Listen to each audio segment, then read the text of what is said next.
Hi, ఈరోజైతే నేను కారం పొడి చూపిస్తున్నాను. ఈ కారం పొడి అన్నిట్లలోకి సెట్ అవుతుంది. టేస్ట్ అయితే చాలా బాగుంటుంది.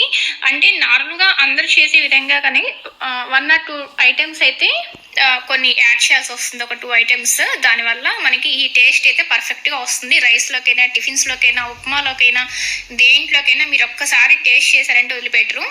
ఇప్పుడు దీనికి ఎలా ప్రిపేర్ చేసుకోవాలనేది నేను మీకు చెప్తాను. ఇంగ్రీడియంట్స్ అన్నీ నేను స్టార్టింగ్లోనే ఇచ్చాను, ఒకసారి చూడండి ఎంత క్వాంటిటీ అనేది. ఇప్పుడు కూడా మీకు క్లియర్గా చెప్తాను వీడియోలో.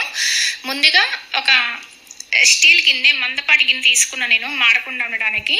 స్టవ్ వెలిగించుకొని కొంచెం ఆయిల్ వేసుకొని ఒక స్పూను ఇలా ఫస్ట్ ఎండుమిర్చి మనకి ఎన్ని కావాలో కారానికి సరిపడా మనం తీసుకోవాలి. నేనైతే ఇన్ని తీసుకున్నాను అనమాట.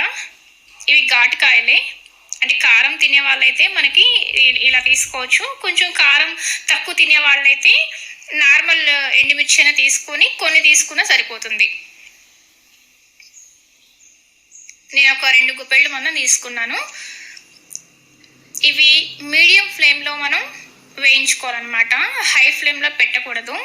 ప్రతి దాన్ని కూడా మనం ఓపిక్గా మీడియం ఫ్లేమ్లో వేయించుకుంటేనే ఆ టేస్ట్ అనేది మనకి పర్ఫెక్ట్గా వస్తుంది. ఇప్పుడు మనం వీటిని తీసేసుకున్నాము వేరే గిన్నెలోకి. మళ్ళీ ఒక స్పూన్ ఆయిల్ వేసుకొని ఇప్పుడు ఇందులోనే శనగపప్పు తీసుకోవాలి.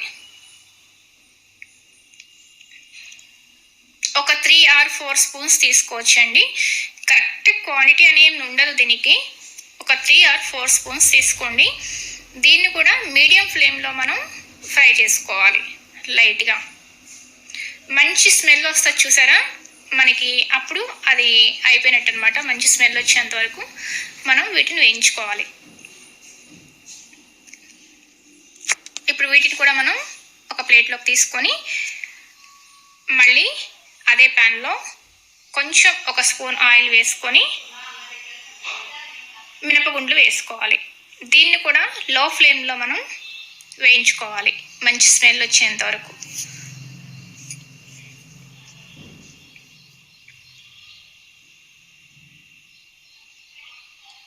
ఇవి కొంచెం ఫ్రై అయ్యేటప్పుడు మధ్యలో జీలకర్ర కూడా వేసేస్తున్నాను, ఎందుకంటే జీలకర్ర తొందరగా మాడిపోవడానికి ఛాన్స్ ఉంటుంది కాబట్టి కొంచెం లైట్గా వేయిస్తే సరిపోతుంది. సో నేను మినపగుండ్లతో పాటే ఈ జీలకర్ర కూడా వేయించి ఒక ప్లేట్లోకి తీసేసుకున్నాను. ఇప్పుడు మళ్ళీ కొంచెం ఆయిల్ యాడ్ చేసుకొని ఇప్పుడు ఇందులో ధనియాలు కూడా ఒక 4 స్పూన్స్ తీసుకోండి. ఇది కూడా మీడియం ఫ్లేమ్లో మనకి చిన్న మంట మీద వేయించుకోవాలి. కొంచెం ఫ్రై అవుతే సరిపోతుంది.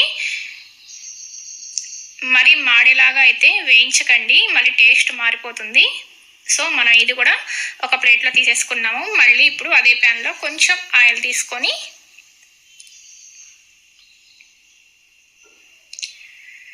కరివేపాకు వేసుకోవాలి. ఇది మనకి ఇంత క్వాంటిటీ అనేం లేదు. నాకు కరివేపాకు కొంచెం ఎక్కువ వేస్తేనే ఇష్టం. దీన్ని కావాలంటే మీరు తగ్గించుకోవచ్చు, లేదా ఇంతే వేసుకోవచ్చు, లేదా పెంచుకోవచ్చు, అది మీ ఇష్టం. నేనైతే ఇంత వేసాను. ఒక గుప్పెడు ఉంటాయేమో.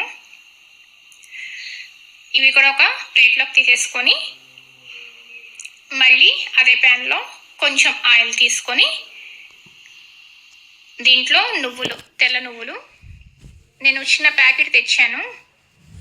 ఇది ఆప్షనల్, అంటే ఈ కారం పొడిలోనే నువ్వులు వేసుకొనైనా మనం చేసుకోవచ్చు. నువ్వులు లేకుండా కూడా మనం ఈ కారపొడి తయారు చేసుకోవచ్చు. ఎలా అయినా టేస్ట్ మాత్రం వేరే లెవెల్ ఉంటుంది.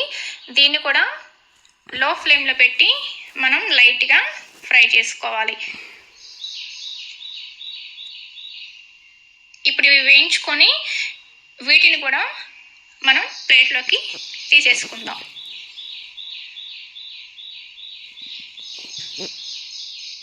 ఇప్పుడు ఇందులోనే ఎల్లిపాయలు అన్నమాట, ఒక 7 రెమ్మలలా నేను తీసుకున్నాను. చింతపండు గుజ్జు అనమాట ఇది. నేను మామూలుగా ఇందాక వీడియోలో చింతపండు చూపించాను కదా, నేను ముందే ప్రిపేర్ చేసి పెట్టుకుంటాను అనమాట. చింతపండు గుజ్జు చిక్కగా తీసి నేను ఫ్రిడ్జ్లో స్టోర్ చేసుకుంటాను 1 year వరకు. చాలా బాగుంటుంది పులిహోరకైనా దేంట్లోకైనా. ఇప్పుడు మనం ఎండుమిర్చి తీసుకొని దాన్ని మిక్సీ వేసిన తర్వాత దీంట్లోనే మనం ఫ్రై చేసినవన్నీ ఉన్నాయి కదా, ఎల్లిపాయలతో సహా మనం దీంట్లో వేసుకొని పౌడర్ చేసుకోవాలి. దీంట్లోనే కొంచెం సరిపడినంత ఉప్పు, ముందే ఎక్కువ వేయకండి, తర్వాత చూసుకొని కలుపుకోవచ్చు. నేను ఒక 2 స్పూన్లు వేసాను. అలాగే నేను చింతపండు వేయకుండా నేను ఆల్రెడీ ఉడకబెట్టి పెట్టుకున్నాను కదా చిక్కగా, ఆ గుజ్జుని నేను తీసుకుంటున్నాను. ఒక స్పూనున్నర సరిపోతుందండి. నేనైతే స్పూనున్నర వేసాను కరెక్ట్గా చెప్పాలంటే, చిన్న స్పూనే అది.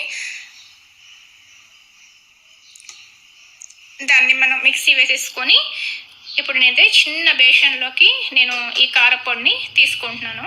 కారపొడి అయితే మనకి రెడీ అయిపోయింది. చాలా అంటే చాలా బాగుంటుంది. నేను టేస్ట్ చూసాను, కొంచెం ఉప్పు తగ్గినట్టు అనిపించింది, కొంచెం కలిపాను. అంటే కరెక్ట్గా మనకి ఒక 2 స్పూన్లు అలా సరిపోతుంది. మనకి 2 స్పూన్లకి కొంచెం మీరు చూసి వేసుకోండి. ఓకే, మీరు కూడా ఇలా ట్రై చేయండి. చాలా అంటే చాలా బాగుంటుంది. ఇది టిఫిన్స్లోకైనా, రైస్లోకైనా, దేంట్లోకైనా చాలా చాలా బాగుంటుంది. మీరు ఇంట్లో కనుక ఒక్కసారి ఇలా ట్రై చేశారంటే ఇంట్లో మీకు 100కి 100 మార్కులు పడాల్సిందే. సో నేను చింతపండు గుజ్జు చెప్పాను కదా, అదేంటంటే మామూలుగా ఉడకబెట్టుకునేటప్పుడు మనం ఒక పౌడర్ని యాడ్ చేస్తాం. ఆ పౌడర్ అనేది సీక్రెట్ అనమాట. గుళ్ళో మనకి చింతపండు పులిహోరని గుళ్ళో పెడతారు కదా, ఆ టేస్ట్ వస్తుందన్నమాట. దాన్నే మనం ఎగ్ పులుసులో కానీ, లేకపోతే రోటి పచ్చళ్ళు చేసుకునేటప్పుడు కొంచెం అలా వేయడం, బెండకాయ పులుసు కానీ, పులిహోర కానీ అప్పటికప్పుడు ప్రిపేర్ చేసుకోవడం, దేంట్లోకైనా సాంబార్లో కానీ దేంట్లోకైనా చాలా బాగుంటుంది. సేమ్ గుళ్ళో పులిహోర ఎవరికైతే ఇష్టమో అలా సేమ్ టేస్ట్ రావాలంటే మనకి ఈ గుజ్జు అనేది మనం ఒకసారి ప్రిపేర్ చేసి పెట్టుకున్నామంటే ఫ్రిడ్జ్లో స్టోర్ చేసుకుంటే మనకి 6 months 1 year వరకు కూడా ఉంటుందన్నమాట. టేస్ట్ అయితే అద్భుతంగా ఉంటుంది. అంటే చింతపండు పులిహోరకనే కాదు, మన ఏ కర్రీస్లోనికైనా, సాంబార్లోకైనా, చట్నీస్లలోకైనా, దేంట్లోకైనా అది అద్భుతంగా ఉంటుంది. తప్పకుండా నేను మీకోసం ఆ వీడియో కూడా పోస్ట్ చేస్తాను. అయితే చిన్న విషయం చెప్పడం మర్చిపోయాను. కారపొడిని ఇందాక నేను కచ్చాపచ్చాగా, అంటే మరీ మెత్తటి ఫైన్ పౌడర్లా కాకుండా ఇలా నేను చేశాను అనమాట. కొన్ని ఇందులో పప్పులు కూడా ఉంటాయి. ఇలా మనం తినేటప్పుడు చాలా బాగుంటుంది. సో మీకు ఇష్టం ఉంటే ఇలా చేసుకోవచ్చు, లేదంటే ఫైన్ పౌడర్లా అయినా చేసుకోవచ్చు, మీ ఇష్టం. ఇలా అయితే చాలా బాగుంటుంది. Okay friends, thank you, bye.